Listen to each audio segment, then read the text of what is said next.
and welcome to Scream With Me. My name is Rusty, and this is my horror and metal channel. I promise I'll get to music sooner or later. And we are back on the road with Chucky and the Child's Play franchise. And today, I am thrilled to be talking about 2013's Curse of Chucky. I love this movie. I am so happy that the Child's Play franchise, in my opinion, got back on track after that disaster that was Bride and Seed, which I despise if you watched my videos. I love Jennifer Tilly, but I can't stand those two movies. So we are back with Curse of Chucky. Now, I have the unrated version. Love it, love it, love it. So, Curse of Chucky was released in 2013, directed by Don Mancini. Chantal Quesnelle, Jordan Jarvis, and Fiona Dourif, Brad Dourif's daughter, who does wonderful as Nika. And here we go. So, Curse of Chucky was a real return to form to me, which, as I've said before, I absolutely hate parodies. I was very disappointed and not very happy when they parodied one of my favorite franchises of the time. So, I love the first three Child's Play movies, and then Bride came out, and I liked the first 20 minutes, but the rest, it just, once I realized what it was, I was very, very disappointed. And so this really brought everything back home to me. I was so thankful to this movie for bringing my faith back in the Child's Play series.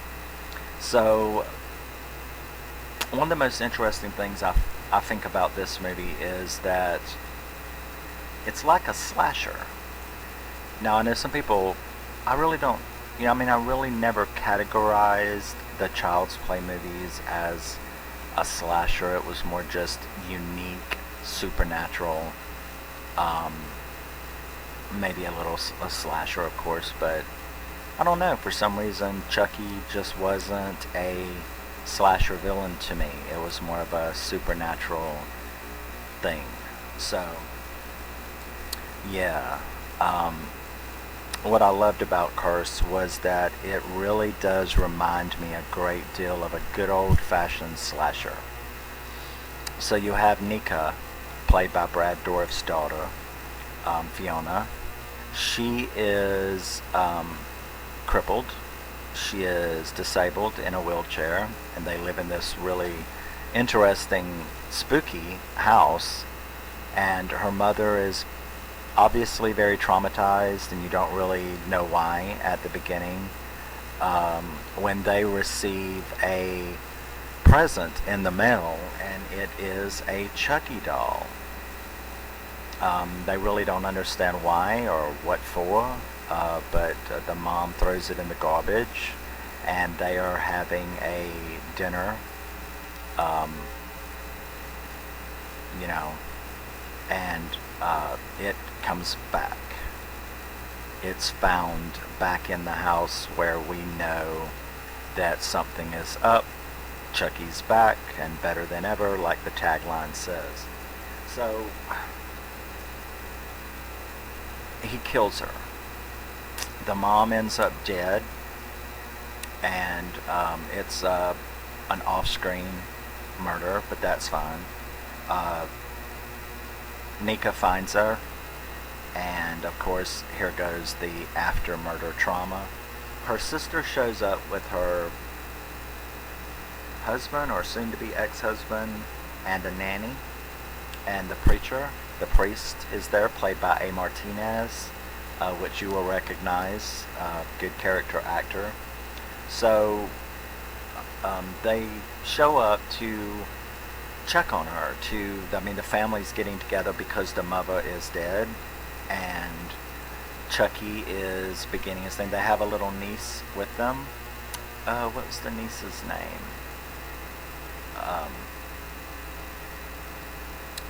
Jill?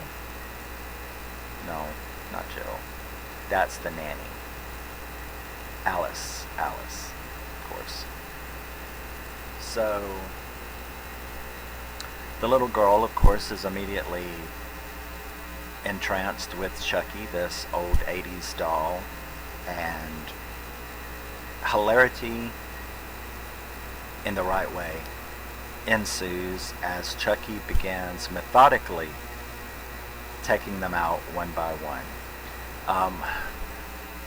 One of the interesting plot points that I liked was how the ex, or the soon-to-be ex-wife, ex-husband of her sister Sarah, who is a total bitch.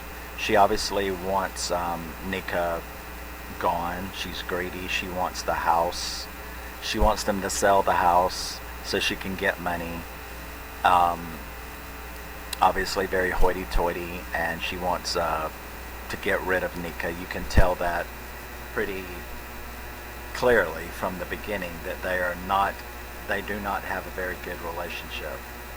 So she, one of the most interesting plot points was something is definitely going on and you don't really realize what it is until you realize, in sort of a role reversal, Sarah, is having an affair with the nanny, and the husband suspects but is not sure. That's a pretty I thought that was cool, because I'm like, okay, I didn't see that coming, because you really don't see it coming until a scene in the kitchen when they just start eating each other's face. I mean, they start like really intensely kissing, and I was like, I did not see that coming.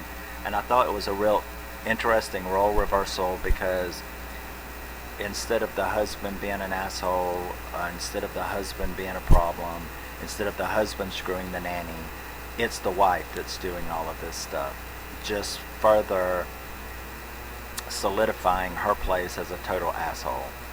So, I thought that was really an interesting little twist. Nobody, of course, believes her, but then again, they don't have to. Unlike some of the other movies, another slasher element of this particular movie is that all of this takes place in the 24-hour period.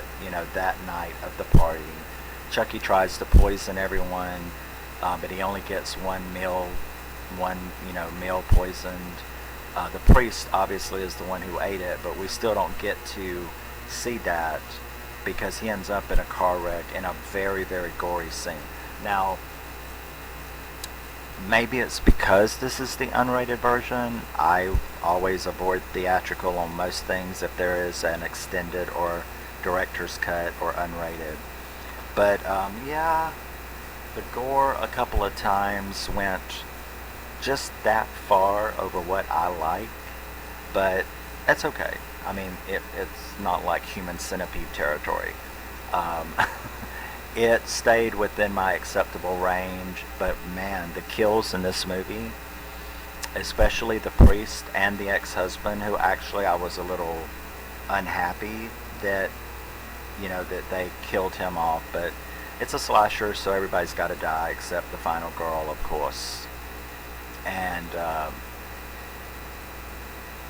Nika and the kid, Alice, are the last ones left after everybody's killed. The electrocution of the nanny was pretty horrific to watch, because if you've ever seen movies about electrocution, it happens in either one of two ways. If you're electrocuted, like struck by lightning or something like that, it either happens like that or it locks you.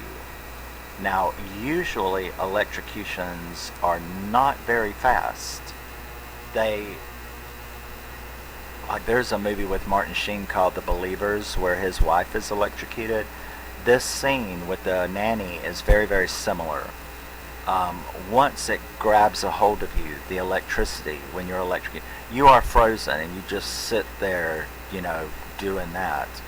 And you are conscious and you are alive until the electricity lets you go. That's when you're dead. But a lot of electrocutions, it's not instantaneous. We're not talking about full voltage like an electric chair. Like you dropping your radio in the tub or something like that. The power is not enough to kill you instantly. So I've always thought those kinds of deaths were pretty interesting. I did get electrocuted once. I grabbed a hold of a refrigerator that was sitting on the ground in my uncle's garage where he kept stuff in, not in the house refrigerator, but in the one in the garage. I grabbed a hold of it and it knocked my ass about 6 feet, so it didn't get me. It knocked me away. I then did a very bad thing when my little brother came walking up the road. I told him to go get an ice cream.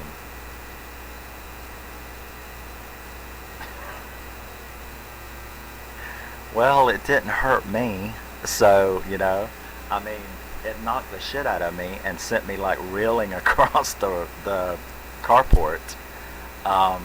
So when I saw my little brother coming up the road, I don't know, I was only 12, 13, so it's not like I knew the possible consequences of my actions. And plus, I had just been electrocuted. I had just been knocked halfway across the room. So I just thought it was going to do the same thing to him, and it did. It did. I told him to grab I was like, there's popsicles in there. Can you grab us a couple pops?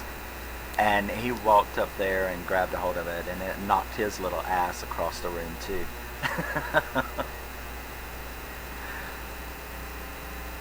I suddenly feel like Chucky. But it didn't hurt us. It was just, bam. But so yeah, it was kind of naughty of me. But so electrocutions, can be pretty interesting scenes. But the babysitter getting electrocuted, that was a nice scene. The sister getting killed, that was pretty good. The two gory ones, like I said, the priest and the ex-husband, those were just almost too much for me to watch. I mean, I was that close to having to look away because, it was pretty intense. What did he do? Chucky hit him with an axe, I think it was, in the face, and they showed it. But like I said, this is the unrated version, so it might have been just a little bit more graphic, I'm sure, than the theatrical one. But yeah, they were really good. But like I said, I absolutely love this movie. Curse of Chucky. And I'm very surprised. I don't guess there's any reason to be surprised because I didn't really know Fiona Dourif. But so this was my introduction to her, and she was wonderful as Nika. He definitely raised an actor as good as himself. So yeah, that was pretty good. The other part of it is that this movie actually has Brad Dourif in it. He's actually in it as himself, not just the voice of Chucky, because it turns out that Nika is already a victim of Chucky. When it was Chucky who killed, it was Charles Lee Ray who killed her father when she was a child, when her mother was pregnant with her. It was Charles Lee Ray that, doing his psycho thing, her mother was one of his victims. And instead of killing her, though, he just stabbed her in the stomach, which is why Nika is in the wheelchair. So that, I thought that was a very, very cool plot, point of this movie. Was that whole thing that they were victims of Charles Lee Ray before he became Chucky. that was an amazing. So I loved everything about this movie.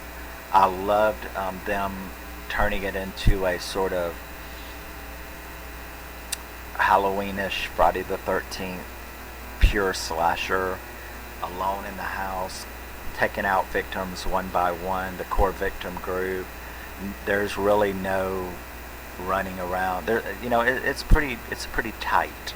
It's a very tight movie, all taking place, within the thing. Of course, you have the Brad Dourif scenes where they are doing flashbacks and showing outside, but pretty much everything takes place in the house. It's like a good old-fashioned When a Stranger Calls,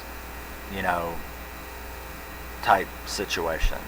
So yes, I am very thrilled to praise the return of Chucky and the Chucky franchise. And it's a shame that they haven't, or they won't, pick it up and continue it after Cult, because, spoiler alert, I fucking love Cult of Chucky as well. I know some people don't like it, not to the level of Seed, but some people don't like Cult of Chucky. I fucking love Cult of Chucky. And it's very disappointing to me that they won't pick it up where it ended. Maybe they will. Who knows? I don't know. They get all this legal crap going, and you had the remake, which was only half Chucky, because they only had they had the rights to the name, and they had the rights to the doll, and the idea, but they did not have the rights to the storyline, and they did not have the rights to the voodoo stuff and all that kind of thing. So the remake is not even within this universe, in my opinion. And I actually like the remake, but I really want them to continue where Cult left off. But in any event, we're all disappointed by so many things. Where is my sequel to My Bloody Valentine? Where is my sequel to The Burning? Where is, there is so many, things that have been left untouched. Where's my sequel? Somebody's got a series like that. I think it's Joe Blow. I don't know. I'm not sure. But yes, I would really love a sequel to those things. And I would really love them to pick up after Cult and go on. It can star Jennifer Tilly. And Fiona Dourif. Yeah? But in any event, that's my little discussion and praising and celebration of Curse of Chucky. I fucking love this movie. And I'm very, very glad to have it. I'm very, very glad that it went back to the traditional Child's Play movies. And yes, I will be back next with Cult of Chucky, which is going to be another glowing thing. My score for this is 7.5 out of 10. I love this movie. It gets a 7.5 from me out of 10. I don't like using the 5-star scale. I like the 10-star scale. I only wish International Movie Database had points. 0.5, half points. But this is a 7.5 out of 10 to me. I love Curse of Chucky, unrated version.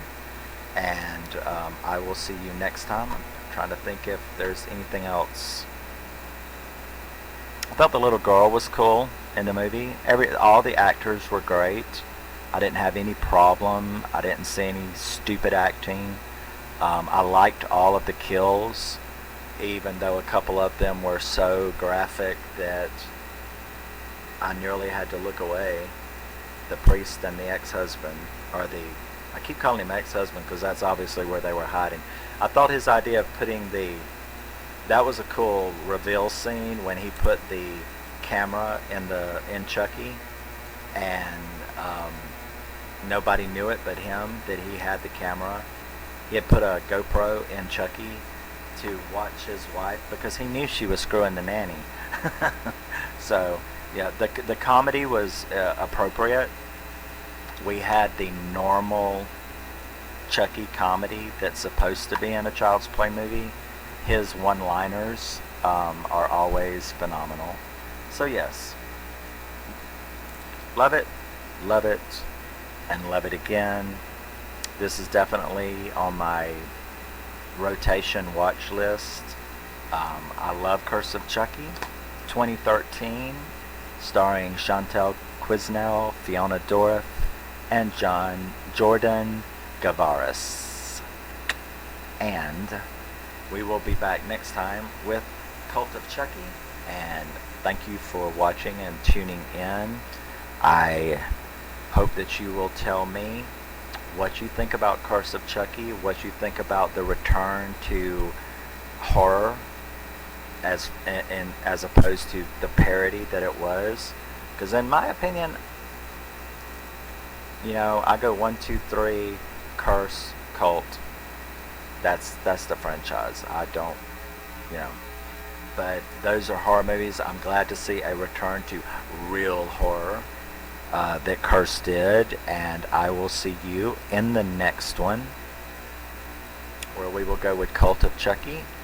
And thank you very much for tuning in. Love you, miss you, bye, and keep screaming. It's good for your soul. Bye-bye.